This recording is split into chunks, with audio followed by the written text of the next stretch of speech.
प्रश्न 26 डॉक्टर भोलानाथ तिवारी के अनुसार अनुवाद प्रक्रिया के कितने सोपान हैं? ए 3, बी 7, सी 5, डी 10। डॉक्टर भोलानाथ तिवारी के अनुसार अनुवाद प्रक्रिया के 5 सोपान हैं, इसलिए ऑप्शन सी सही है। प्रश्न 27 कलकत्ता में फोर्ट विलियम कॉलेज की स्थापना कब हुई? ए 1800 ईस्वी, बी 1825 ईस्वी, सी 1850 ईस्वी, डी 1875 ईस्वी। कलकत्ता में फोर्ट विलियम कॉलेज की स्थापना 1800 ईस्वी में हुई थी, इसलिए ऑप्शन ए सही है। प्रश्न 28 दुभाषीय शब्द का मूल अर्थ है? ए अनेक भाषाओं को जानने वाला, बी 2 भाषाओं को जानने वाला, सी 8 भाषाओं को जानने वाला, डी इनमें से कोई नहीं। दुभाषीय शब्द का मूल अर्थ है 2 भाषाओं को जानने वाला, इसलिए ऑप्शन बी सही है। प्रश्न 29 जिस भाषा में बात कही गई है उसे कहते हैं? ए स्रोत भाषा, बी लक्ष्य भाषा, सी अनुदित भाषा, डी उपर्युक्त सभी।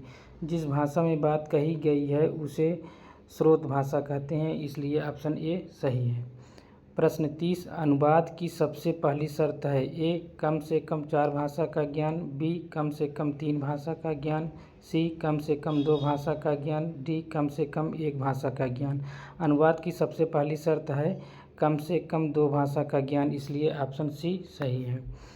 प्रश्न 31 अनुवाद की मूल इकाई है? ए शब्द, बी वाक्य, सी अक्षर, डी अर्थ। अनुवाद की मूल इकाई है शब्द, इसलिए ऑप्शन ए सही है।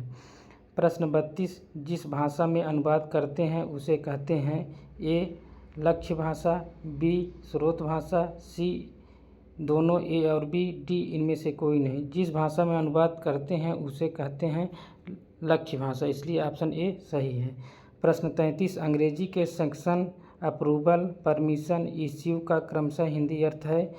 ए स्वीकृति, अनुमोदन, अनुमति, निर्गम, बी स्वीकृति, निर्गम, अनुमति, अनुमोदन, सी स्वीकृति, अनुमोदन, निर्गम, अनुमति, डी स्वीकृति, अनुमति, अनुमोदन, निर्गम। तो इसमें ऑप्शन ये सही है।